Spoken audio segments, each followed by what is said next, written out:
Budaya hedonism atau semboyan nikmati hidup sepuasnya tampaknya telah menjadi semacam moto bagi banyak orang di Indonesia dan telah menjadi semacam tren yang cukup mencolok. Ini adalah fenomena yang menarik untuk dibahas. Jadi mari kita bahas mengapa budaya ini begitu merajalela di Indonesia. Ada 5 penyebab utama hal ini bisa terjadi. Pertama, pengaruh media sosial. Jadi gini, kita sering banget kan lihat orang-orang posting foto atau video yang kelihatannya keren, gaya hidupnya mewah, terus pakai barang-barang mahal, bahkan liburan ke tempat-tempat eksklusif, baik itu di Instagram, YouTube, atau bahkan TikTok. Contohnya, kamu buka Instagram, terus kamu lihat postingan teman-teman kamu yang kayak lagi liburan di hotel bintang 5 atau lagi pamer belanja tas mewah. Nah, dari situlah mulai ada tekanan untuk kita bisa ikutan. Biar apa?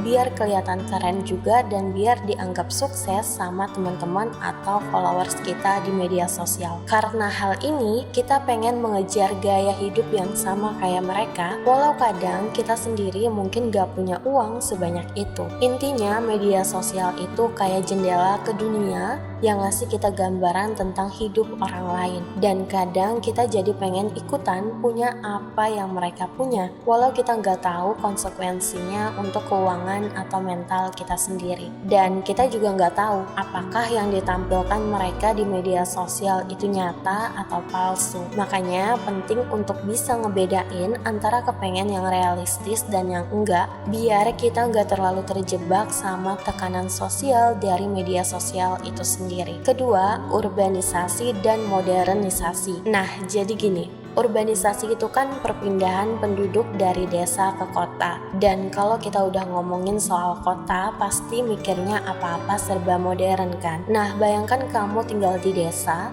di sana hidupnya lebih santai dan barang-barang mewah nggak begitu banyak yang kamu temui. Tapi tiba-tiba kamu pindah ke kota. Di kota semuanya terasa lebih modern. Nah, karena kamu sekarang di kota, otomatis kamu juga mulai terpengaruh dengan gaya hidup di kota baru kan.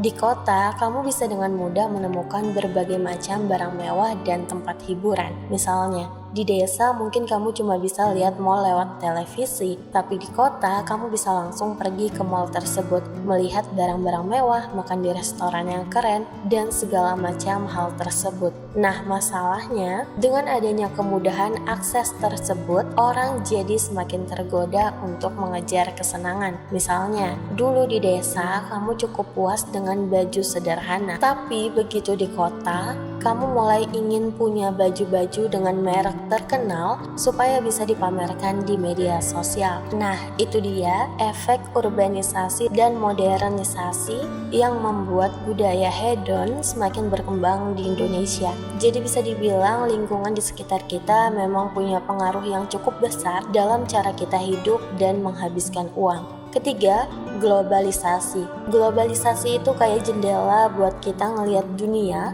dari rumah kita sendiri, yang kadang bisa bawa dampak yang gak selalu bagus. Misalnya, nilai-nilai dari barat masuk ke Indonesia lewat globalisasi, di mana kita jadi lebih mudah terpengaruh sama cara hidup orang-orang di sana. Jadi gini, kamu pasti sering lihat di film atau iklan-iklan kan? Mereka tuh sering banget nampilin gaya hidup yang kelihatannya keren dan mewah, kayak punya barang-barang mahal, pergi liburan ke tempat-tempat eksotis, dan lain-lain. Nah, karena kita tuh terus-terusan terpapar sama gaya hidup kayak gitu, secara otomatis kita jadi pengen ikutan juga. Contohnya, lihat aja tren fashion yang lagi ngehits di Instagram. Kalau model baju atau sepatu yang lagi ngetren itu dari brand luar negeri yang harganya mahal, pasti banyak yang pengen punya juga biar kelihatan keren kayak di iklan. Dan inilah salah satu dampak dari pengaruh globalisasi yang bikin budaya konsumtif dan hedon semakin merajalela di Indonesia, khususnya di kalangan anak muda. Selanjutnya adalah kurangnya kesadaran akan dampak jangka panjang.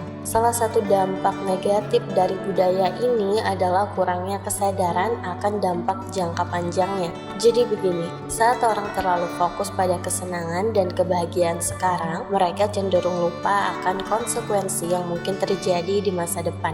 Contohnya, bayangkan aja kamu baru dapat gaji bulanan dan langsung kamu habisin semua untuk belanja barang-barang mewah. Rasanya pasti seru kan? Tapi apa yang terjadi setelahnya? Bisa jadi kamu bakal kehabisan uang di tengah bulan.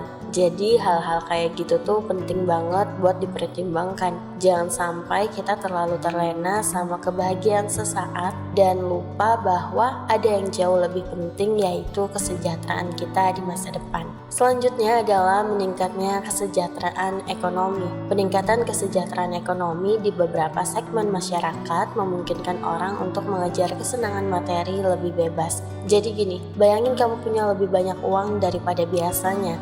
Kemudian, kamu mulai memanjakan diri dengan hal-hal yang dulu cuma bisa kamu impikan. Misalnya, beli barang-barang mewah kayak tas atau sepatu branded, atau mungkin kamu sering liburan ke tempat-tempat eksklusif. Mungkin juga kamu menjadi lebih sering makan di restoran mahal, atau bahkan punya koleksi barang-barang antik yang kamu sukai. Nah, itu contohnya dari efek peningkatan kesejahteraan ekonomi yang bikin orang bisa lebih bebas mengejar kesenangan materi. Lantas, apakah salah kalau kamu hedonism tapi kamu punya banyak uang? Sebenarnya nggak ada yang salah dengan menikmati hidup dan membeli barang-barang mewah kalau kamu punya uang. Tapi yang jadi masalah adalah ketika kebahagiaan kamu cuma tergantung pada barang-barang mewah dan kesenangan materi. Kebahagiaan yang cuma dari barang-barang mahal biasanya nggak bertahan lama dan bisa bikin kamu lupa sama hal-hal yang lebih penting dalam hidup, kayak hubungan sosial, kebahagiaan batin, atau bahkan kesejahteraan emosional. Intinya, sambil mengejar kesenangan materi, penting juga untuk tetap punya keseimbangan dan gak lupa sama hal-hal lain yang juga penting dalam hidup.